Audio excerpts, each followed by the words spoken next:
اور آپ صلی اللہ علیہ وسلم سے گفتگو کی تو تمہیں اس پر تعجب نہیں کرنا چاہیے، کیونکہ ہر پیغمبر کو اس کے مقام و مرتبے کے مطابق حق تعالیٰ نے معجزات عطا فرمائے ہیں۔ بلندی بہرحال آسمان کو ہی نصیب ہے۔ حضرت جبرائیل علیہ السلام نے عرض کی، یا رسول اللہ صلی اللہ علیہ وسلم، جس نے آپ کو اپنا مقصود بنا لیا وہ اس دنیا میں اور آخرت میں کامیاب ہو گیا، اور جس نے آپ صلی اللہ علیہ وسلم کی حمایت میں کوشش کی وہ بھی کامیاب ہو گیا۔ جس کی پکار و فریاد میں آپ صلی اللہ علیہ وسلم کی محبت موجن ہو وہی آپ کی محبت کے کپڑے زیب تن کرتا ہے، اور قیامت کے روز ان کی مغفرت آپ ہی کی شفاعت سے نصیب ہوگی۔ کسی غزوہ میں آپ صلی اللہ علیہ وسلم قضائے حاجت کے لیے تشریف لے گئے۔ حضرت اسامہ بن زید رضی اللہ تعالی عنہ آپ کے ساتھ تھے۔ آپ صلی اللہ علیہ وسلم نے انہیں حکم دیا کہ کھجوروں کے درختوں اور پتھروں کو میری طرف سے پیغام دے دو کہ وہ میرے لیے پردہ اور حفاظت بنے۔ حضرت اسامہ رضی اللہ تعالی عنہ کا کلام سنتے ہی درختوں نے اپنی اپنی جگہ سے چلنا شروع کر دیا اور پتھر بھی سرکنے لگے، حتیٰ کہ درخت اور پتھر ایسے جڑ گئے جیسے دیوار کی مانند ہو گئے۔ جب آپ صلی اللہ علیہ وسلم قضائے حاجت سے فارغ ہو گئے تو یہ سب آپ کے اشارے پر اپنی اپنی جگہ پر واپس چلے گئے۔ ایک مرتبہ ببول یا بیری کا درخت سلام کے لیے حاضر ہوا، آپ کا طواف کیا اور واپس اپنی جگہ چلا گیا۔ حضرت عبداللہ بن مسعود رضی اللہ تعالی عنہ سے ایک حدیث مروی ہے کہ جنات نے آپ صلی اللہ علیہ وسلم سے عرض کیا کہ آپ کے دعوے نبوت اور رسالت کی گواہی کون دیتا ہے؟ آپ صلی اللہ علیہ وسلم نے فرمایا، فلاں درخت۔ آپ کی بارگاہ میں وہ درخت جڑوں سمیت زمین چیرتا ہوا حاضر ہوا، اس کے چلنے سے آواز سنائی دے رہی تھی۔ جب یہ جنات نے معجزہ دیکھا تو اسی وقت آپ صلی اللہ علیہ وسلم پر ایمان لائے۔ محترم ناظرین، ایک مرتبہ طائف کے غزوہ میں آپ صلی اللہ علیہ وسلم رات کے وقت تشریف لے گئے۔ رات کا اندھیرا کافی گہرا ہو چکا تھا۔ آپ کے راستے میں بیری کا درخت آ گیا، تو جب آپ اس کے قریب پہنچے تو وہ درخت خود بخود دو ٹکڑے ہو گیا۔ آپ کا راستہ صاف کر دیا۔ تھوڑا سفر اور طے کیا تو آپ صلی اللہ علیہ وسلم نے ایک وادی میں ایک درخت کی ٹہنی کو آواز دی، وہ آپ کے حکم کی تعمیل کرتی ہوئی زمین چیرتی ہوئی حاضر ہوئی۔ اللہ تعالیٰ کی قدرت سے جو دینے والا اور روکنے والا ہے وہ آپ کے پاس رکی رہی، پھر آپ نے اسے واپسی کا حکم دیا تو وہ چلی گئی۔ ایک مرتبہ ایک اعرابی نے ہدایت پانے کی خاطر آپ صلی اللہ علیہ وسلم سے کوئی دلیل طلب کی تو آپ نے اس کی موجودگی میں کھجور کے درخت کو حکم دیا۔ وہ درخت بارگاہ رسالت میں حاضر ہو گیا، پھر آپ کے حکم سے اپنی جگہ واپس چلا گیا۔ حضور صلی اللہ علیہ وسلم ایک دن مکہ شریف کے باہر قریبی آبادیوں میں تشریف لے گئے۔ آپ جس درخت یا پتھر کے قریب سے گزرتے وہی آپ کو سلام و نیاز عرض کرتا۔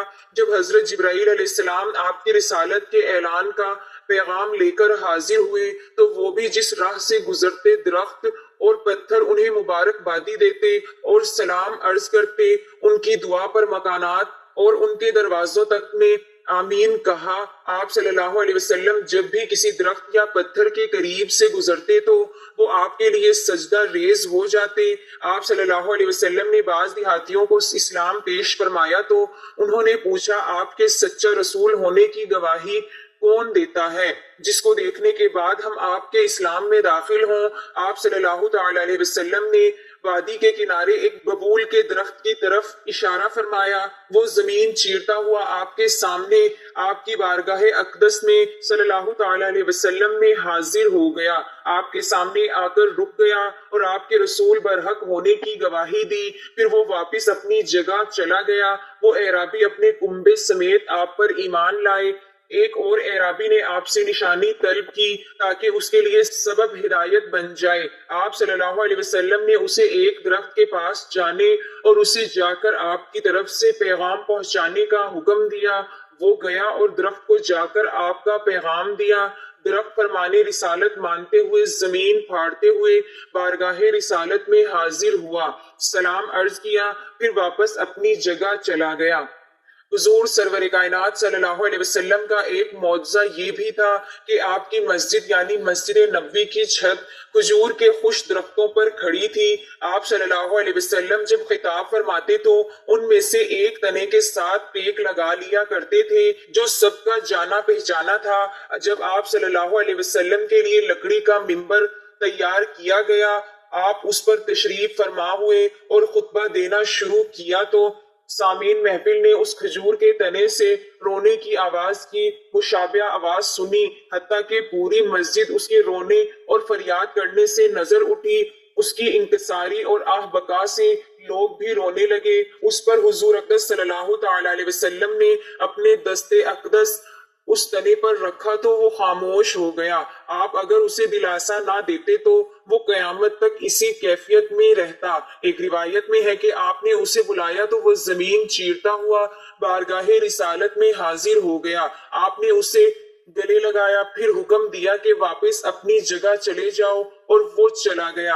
ایک اور روایت میں ہے کہ آپ نے اس سے پوچھا، کیا تم چاہتے ہو کہ تمہیں واپس ان درختوں میں سے کر دیا جائے جو تیرے ساتھی باغ میں پھل دیتے ہیں؟ تیری جڑیں اور تنے شاخیں سبھی اگ آئیں گی تیرے ساتھ دوسرے درختوں کی طرح کھجوروں کے گچھے، اور اگر اس کی بجائے تم چاہتے ہو کہ میں تمہیں جنت میں گاڑ دوں۔ اس سوکھے تنے نے عرض کیا کہ آپ کی مہربانی ہوگی اگر مجھے جنتی درخت بنا دے۔ اس نے آپ کی ابدی قدم بوسی کی ترجیح دی اور دار فنا کے مقابلے میں دار البقا پسند کیا۔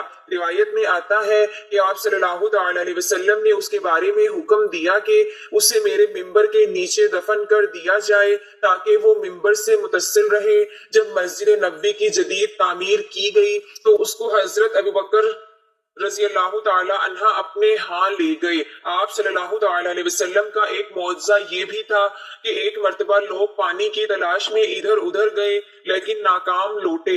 آپ نے ان سے بچا ہوا پانی تل فرمایا اور اسے ایک برتن میں ڈال دیا۔ اسے آپ صلی اللہ علیہ وسلم نے اپنے سامنے رکھ کر اس میں اپنے دونوں ہاتھ مبارک ڈال دیے۔ آپ صلی اللہ تعالی علیہ وسلم کی انگلیوں کے درمیان سے پانی کے چشمے بہنے لگے۔ لوگوں نے ایک یک کے اس سے وضو کیا اور 1205 آدمیوں نے اسی طرح وضو کیا۔ اگر 1,00,000 بھی ہوتے تو پانی پھر بھی ختم نہ ہوتا۔ یہ ایک دست اقدس کی برکت تھی۔ غزوہ تبوک میں کچھ لوگ ایک چشمہ کی طرف گئے، دیکھا تو اس میں تھوڑا سا پانی چمک رہا تھا جو چشمے کا 10واں حصہ بھی نہ تھا۔ آپ صلی اللہ علیہ وسلم نے اس سے اپنا چہرہ مبارک دھویا اور ہاتھ بھی دھوئے، پھر حکم دیا کہ استعمال شدہ پانی دوبارہ چشمے میں ڈال دیا جائے۔ جب ایسا کیا گیا تو اس چشمے سے اس قدر زیادہ پانی بہہ نکلا جس سے پورا لشکر سیراب ہو گیا۔ آپ کی برکت سے سب کی پیاس بجھ گئی اور لشکر خوش و خرم ہو گیا۔ کچھ لوگ حدیبیہ میں ایک کنویں پر گئے، اس وقت اس کا پانی 14 ہاتھ تھا۔ لوگوں نے اس کا ایک قطرہ بھی نہ چھوڑا، تھوڑا بہت جس قدر بھی تھا سب ختم کر دیا۔ حضور اقدس صلی اللہ تعالی علیہ وسلم اس کے کنارے پر بیٹھ گئے اور خود بھی دعا کی اور موجود لوگوں سے بھی دعا کروائی۔ دعا کے ساتھ وہ کنواں ایک دریا کی طرح آیا، ایک موسلا دھار بادل کی طرح پانی سے جوش مارنے لگا۔ سب لوگ سیر ہو گئے حتیٰ کہ انہوں نے وہاں ڈیرے ڈال دیے۔ بنی اسرائیل کا ایک آدمی جو حضرت موسیٰ علیہ السلام کے زمانے نبوت وہ بندہ ہر برائی کو شوق سے کیا کرتا تھا، شراب پینا، بدکاری کرنا، حتیٰ کہ بنی اسرائیل کے لوگوں نے ان کے لیے موت کی دعائیں کی تھی۔ وہ اپنی زندگی جی کر جب مرا تو بنی اسرائیل کے لوگوں نے اس کی لاش کو ایک بدبودار جگہ پر پھینک دیا۔ اسی وقت حضرت موسیٰ علیہ السلام پر وحی نازل ہوئی اور حق تعالیٰ نے فرمایا اس بندے کے کفن و دفن کا معاملہ کیا جائے۔ حضرت موسیٰ علیہ السلام نے اس کے کفن و دفن کا انتظام کیا۔ جب اس سے حضرت موسیٰ علیہ السلام فارغ ہوئے تو رب تعالیٰ سے عرض کی، اے حق تعالیٰ، وہ تو ایک شرابی، زنا ہی بدکاری کرنے والا تھا۔ بنی اسرائیل کی قوم اس کے گناہ کی وجہ سے بہت زیادہ تنگ تھی۔ اس نے ایسا کیا عمل کیا تھا کہ حق تعالیٰ نے مجھ کو اس کے دفن کرنے کا حکم فرمایا۔ حق تعالیٰ نے فرمایا، اے موسیٰ، تو نہیں جانتا ایک مرتبہ وہ شراب پی کر جہاں تمہاری قوم نے اس کی لاش کو پھینکا ہے یعنی بدبودار جگہ پر، وہ وہاں سے گزرا تو ایک صحیفے پر لکھا تھا، یعنی ایک اوراق پر لکھا تھا جو آخری نبی حضرت محمد صلی اللہ تعالی علیہ وسلم پر درود شریف پڑھ لے گا وہ جنت میں جائے گا۔ تو اس نے میرے محبوب پر درود شریف پڑھا تھا، مجھے کیسے گوارا تھا کہ وہ جہنم میں جائے۔ اس کی ذات اقدس پر درود شریف کی فضیلت بھی بیان تھی۔ جب انہوں نے وہ اوراق پڑھا تو آپ صلی اللہ علیہ وسلم پر درود شریف بھی پڑھ دیا تو وہ شخص جہنم سے خلاصی پا کر جنت پا گیا۔ درود شریف پڑھنے والے پر اللہ تعالیٰ کی رحمتیں برستی ہیں، اس کے فرشتے درود بھیجنے والے پر سلامتی کی دعائیں کرتے ہیں، اور نبی کریم صلی اللہ علیہ وسلم درود شریف کا جواب عطا فرماتے ہیں۔ درود شریف پڑھنے سے اعمال پاکیزہ ہو جاتے ہیں اور دل صاف، درجات بلند اور گناہ معاف ہوتے ہیں، اور نام اعمال میں احد پہاڑ کے برابر ثواب لکھا جاتا ہے۔ خصوصاً کثرت سے درود پڑھنے والے کو اللہ تعالیٰ کا قرب حاصل ہو جاتا ہے۔ آقا کریم صلی اللہ تعالی علیہ وسلم کی زیارت نصیب ہوتی ہے، حتیٰ کہ حضور اقدس صلی اللہ تعالی علیہ وسلم کی شفاعت اور عرش کا سایہ، حوض کوثر کی جام اور جہنم سے چھٹکارا ملے گا۔ کثرت سے درود شریف پڑھنے والے کو دنیا آخرت کے تمام کام پورے ہو جاتے ہیں۔ یہی نہیں بلکہ اس میں بے شمار فائدے ہیں، یعنی کہ مال و دولت میں برکت، مصیبت و غربت سے نجات، نیکیوں کی محبت اور دشمنوں پر فتح اور نصرت نصیب ہو جاتی ہے۔ کثرت سے درود شریف پڑھنے والے کی نسلوں کو نفع ہوتا ہے، اسے قیامت کی دشواریوں سے جلد نجات اور نبی کریم صلی اللہ علیہ وسلم کا سب سے زیادہ قرب نصیب ہوگا۔